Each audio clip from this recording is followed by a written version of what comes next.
Hey, this is Canis Rolls Deep. This is my submission video for SGDQ 2018.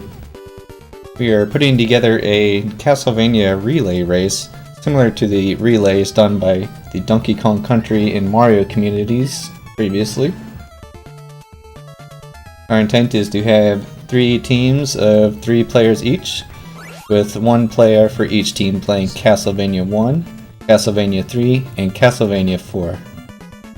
We are skipping Castlevania 2 because I don't think it is very marathon friendly.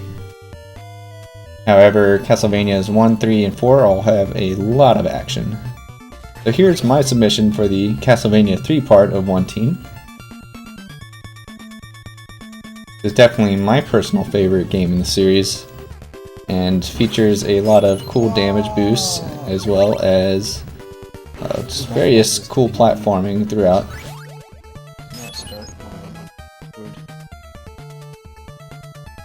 I'm commentating over my own live commentary, keep it more relevant, but there's not a whole lot to say about stage 1. Like all Castlevania games, you can charge up your sub-weapons by using them. Once you've destroyed 10 objects with a sub-weapon, you'll drop a little Roman numeral thing that powers up your sub-weapon. I got kind of trolled there by a zombie. Sometimes you're put in a situation where you can't really help but take damage. I could have used my whip, however, if I had whipped then, I would have gotten a dagger upgrade, which is really bad. That's the first intentional damage boost of the game. Deboosting is definitely one of the primary speed strats that can be done in this game. That and just having good boss fights and some cool magic tricks later, which we'll see. I should point out that this will be the Sypha route, meaning you pick up the character Sypha as your sidekick, and she is the spellcaster of the game. And she has 3 spells, all of which have their very important uses in the speedrun. The Ice Spell, which can freeze enemies to be used as platforms. Fire Spell, which is great for doing damage. And finally, the Lightning Orb spell, which I also affectionately call the Spirit Bomb, which has very select but very important damage properties. So going into Mad Forest here, still sort of in the early easy part of the game. It's mostly just hold right.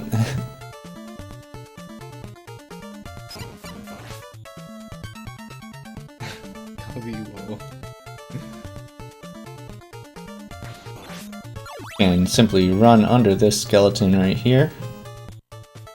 And as soon as you start going up these stairs, he despawns. Alright, ready for a reset. So here comes the owl segment, one of the major luck factors in this run. These owls can pretty much do whatever they want. And RNG owls. As you can see, I'm getting completely owned by them due to bad RNG. So that ending was actually pretty lucky. So you notice I picked up the cross now instead of the holy water. You can still continue to use the holy water here, and it can be just as fast, but I prefer the cross a bit. It's definitely not slower.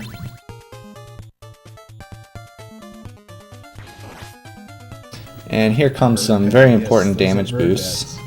Let's see if I get them.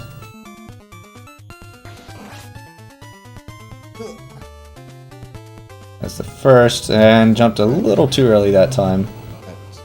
And I end up taking a lot of damage, so the next thing that hits me will kill me. At this point I was thinking that the run is pretty much over, but I decided to go anyway.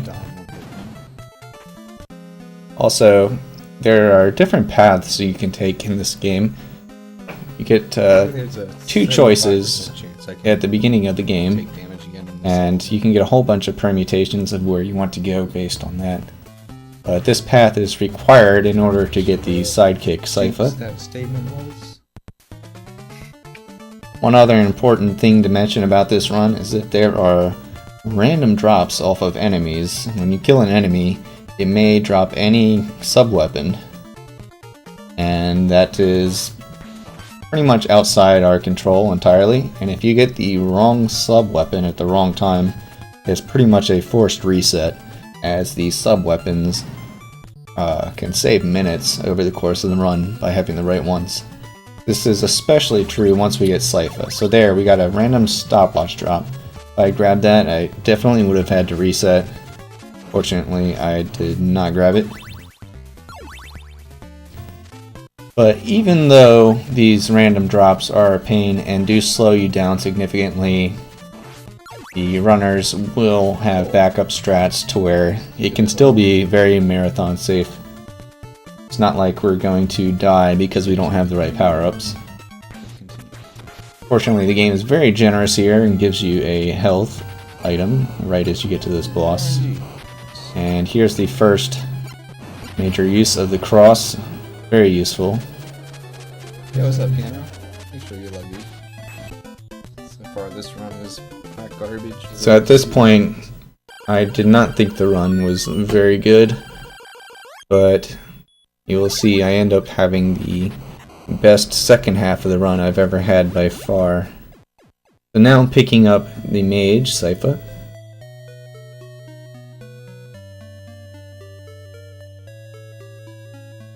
Fun fact, the game refers to Sypha as a him, even though it is most certainly a her. And even at the end of the game, it refers to Sypha as female. I believe it's just either a translation issue, or maybe they wanted to keep it a secret for whatever reason. Here comes the haunted ship. Not my favorite level. This is where the game is starting to get a little hard, especially as a casual player. This is where you might start seriously dying a lot.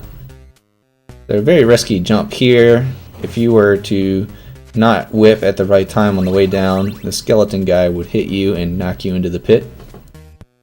One of the biggest dangers of this game is the fact that whenever you take damage, you get boosted and you can't control how far you get boosted, so it's very common to be hit and then knocked right into a pit.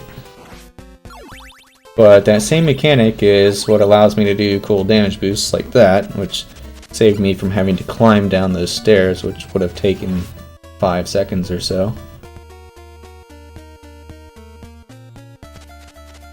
Making good use of the cross here. Another damage boost.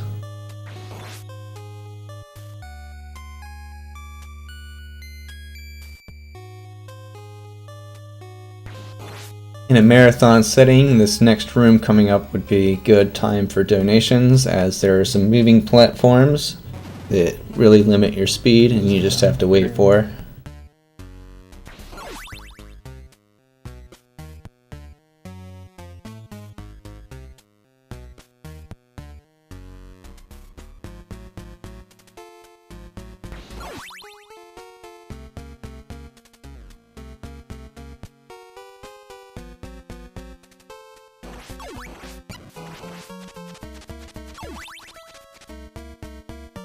Coming up is probably the #1 reason why you would have to reset if you don't keep your cross. This boss fight, we'll just behold. That's a boss fight right there. Without the cross, that would have probably taken 20 seconds. A little bit. Hey, what's up, Una? Howdy do. Crosses continuing to prove very valuable here. There's an optional health upgrade in the wall to the right. However, optimally, you do not want to grab it.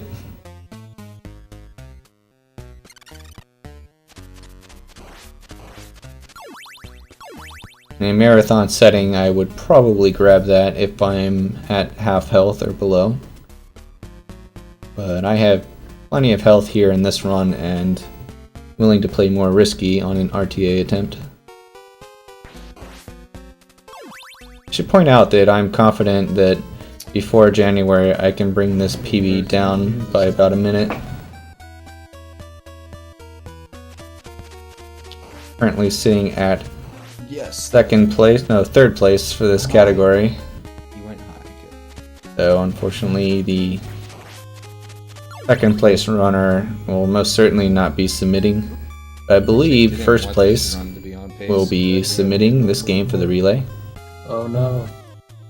Like, the only reason I'm really doing this is for SGDQ submissions, and like the first thing I did in this run was first.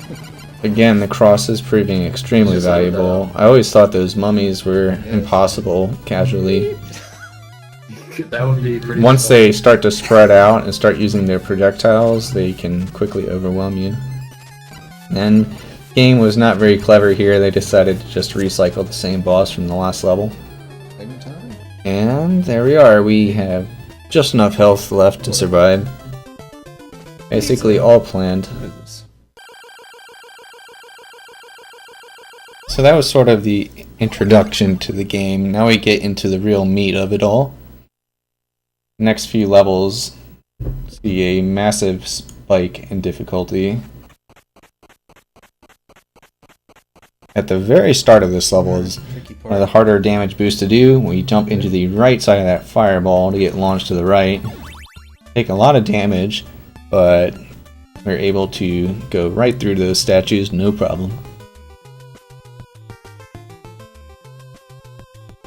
That first room can get real ugly real fast if you don't get the first damage boost correctly. As you just saw, a knife spawned when I killed that gargoyle. Fortunately, he was far enough away from me that I didn't grab the knife.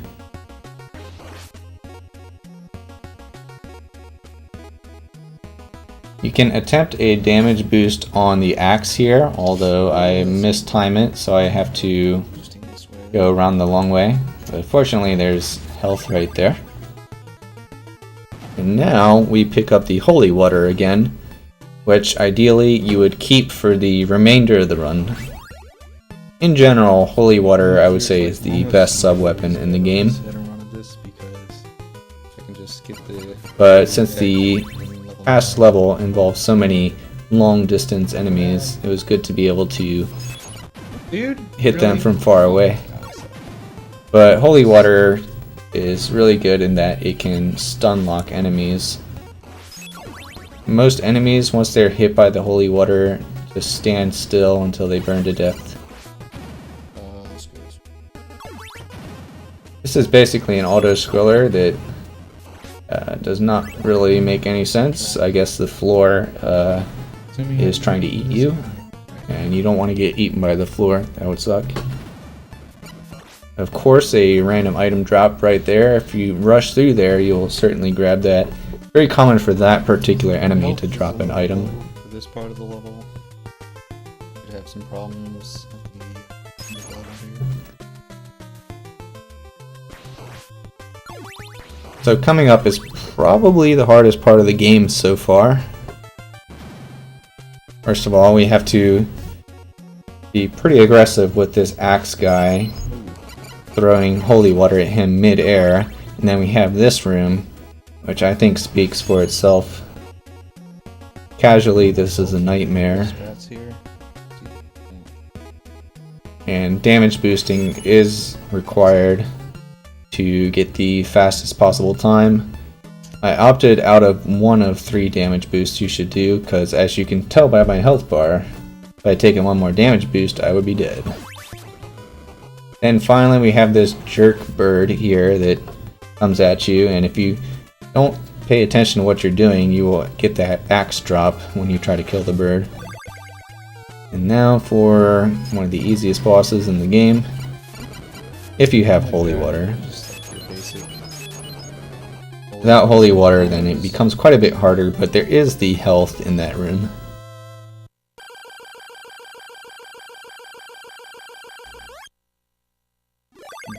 Coming up is a level whose difficulty I did not appreciate until I started to get a really good time in the speedrun.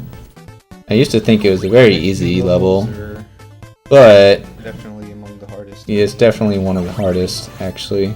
So jumping over that knight right there is a little bit precise, It's not that bad. but it's the main thing that makes this level hard is it's full of damage boosts, as well as Damage boosts. generally you will get at least 2 random drops that you want throughout the level.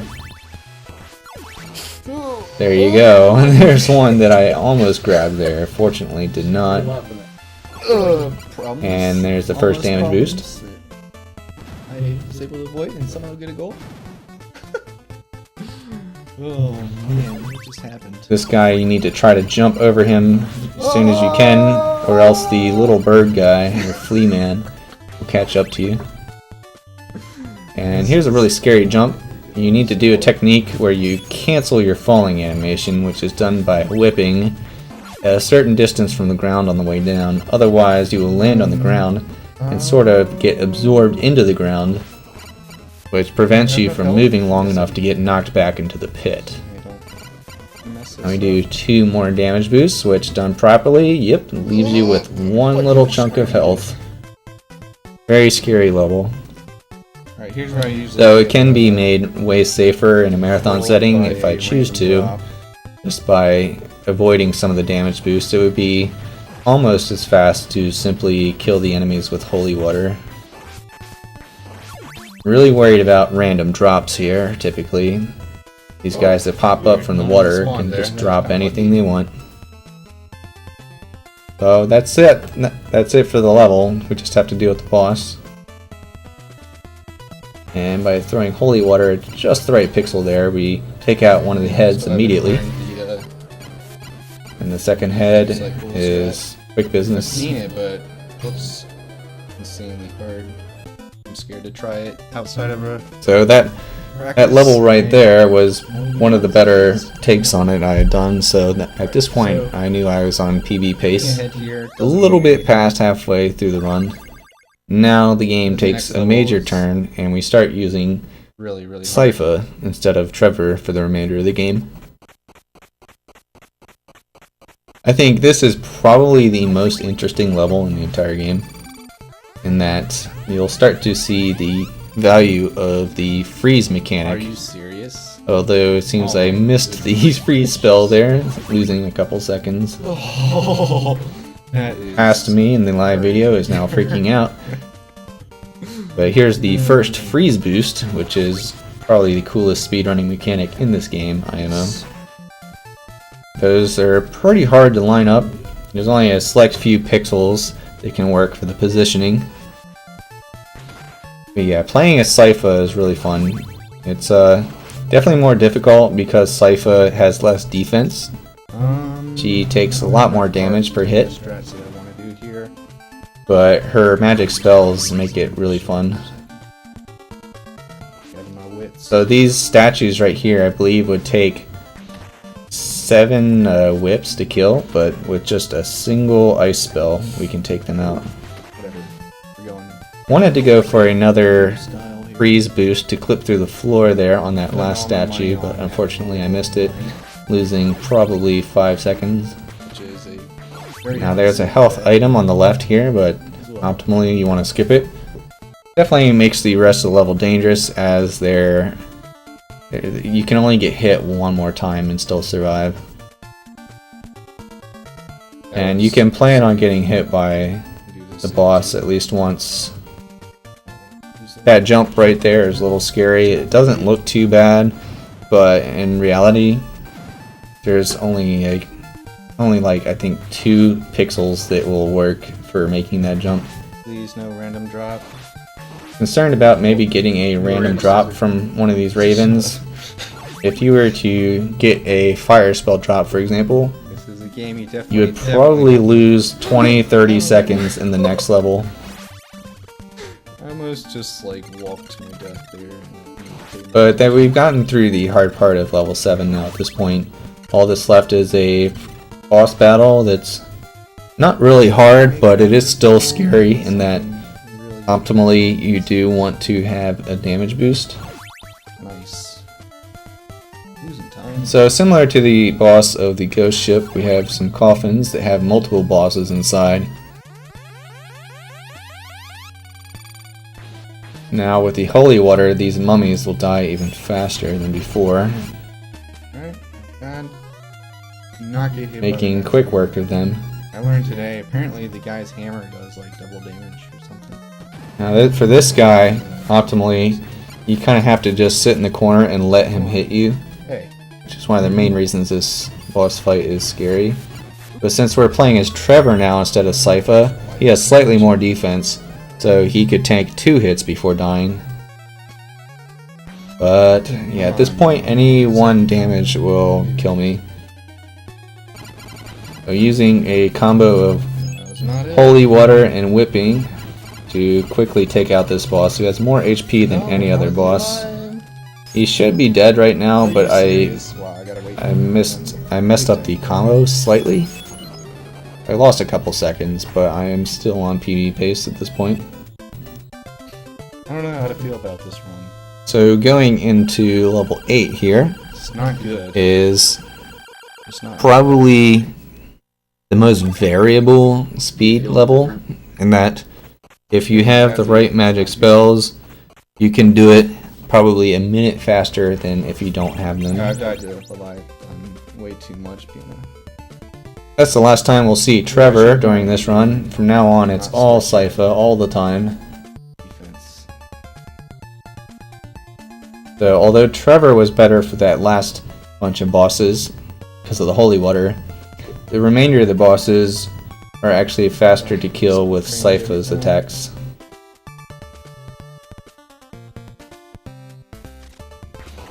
For some reason, I really like the graphics on frozen enemies. Like, this whole bunch looks cool. Alright.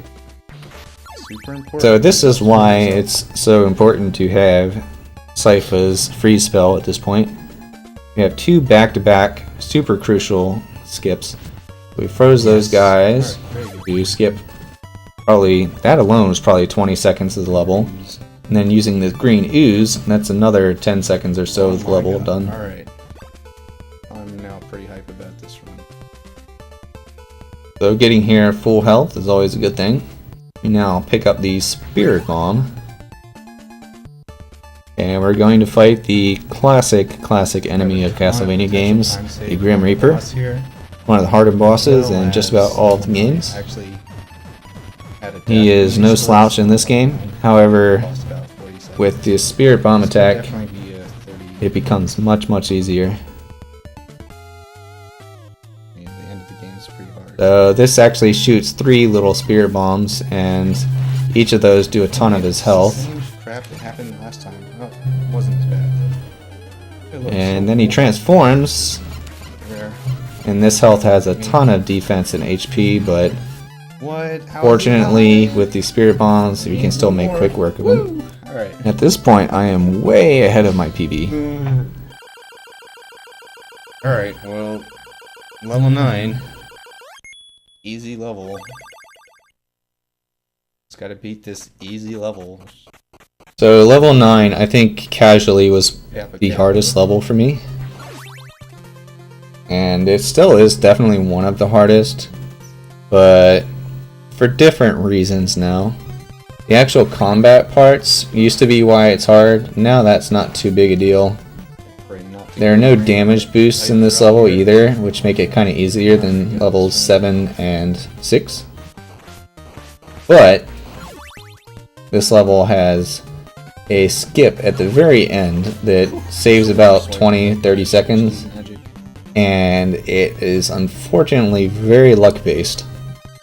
So most high level runs that get to this level will end at this level, simply due to the behavior of the enemies that we need to freeze, which we shall see in a couple minutes here. So the next room is definitely one of the hardest rooms in the game. Similar to a room we saw in level 4 with these statues while climbing upstairs, but now we have these gargoyles to deal with as well. There's a very specific movement pattern you want to do in this room to survive. If you get off the intended rhythm even a little bit, it becomes a real dangerous fight for survival. Fortunately, that was just about perfect, and we have enough health to simply deboost through this axe guy.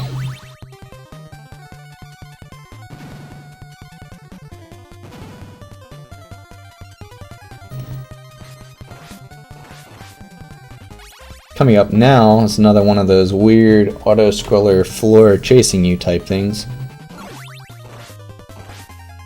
Which would be a good time for donations, I think.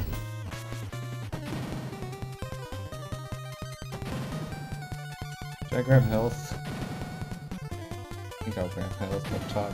Going over here to now get the freeze spell again. This is the split where For that very important skip that I mentioned earlier. 40 seconds by not dying. So let's just not die.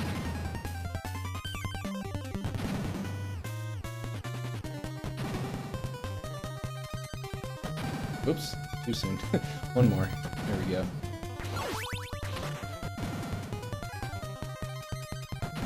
At this point during the run, I was starting to get pretty nervous about what could happen in the rooms coming up. You have the option of grabbing health or not in the very next room. In a world record attempt, you would definitely not want to grab this health.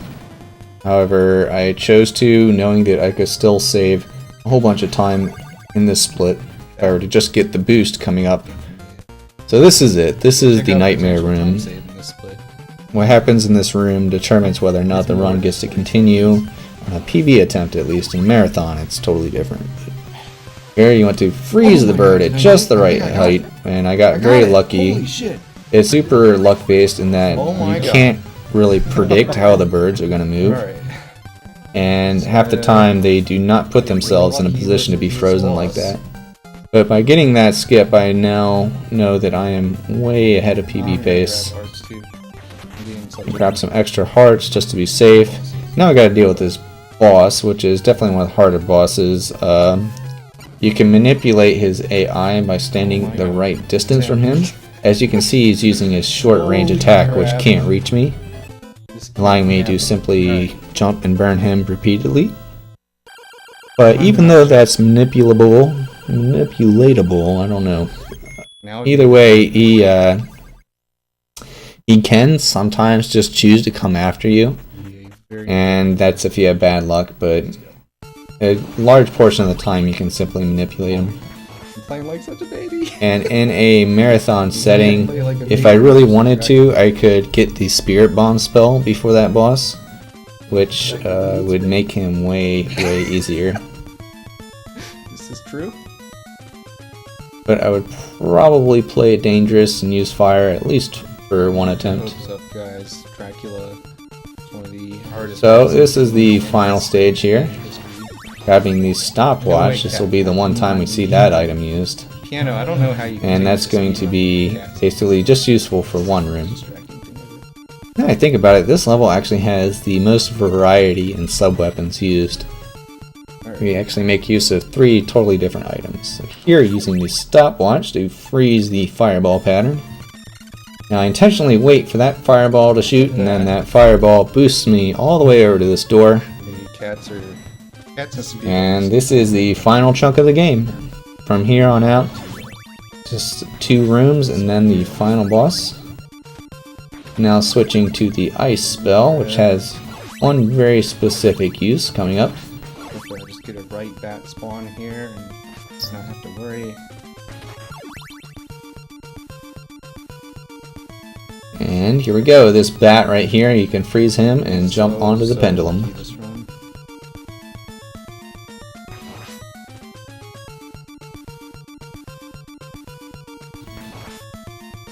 Unfortunately, if you die to the final boss, you have to do both of the past 2 rooms over again. So it can quickly add up to a lot of time loss if you die to the final boss. But I don't think that will happen in a marathon setting, given enough practice. But yeah, this is Dracula, and he has 3 forms. Definitely one of the harder video game bosses I've ever beaten. But thanks to Sypha's fire spell, it actually becomes way easier.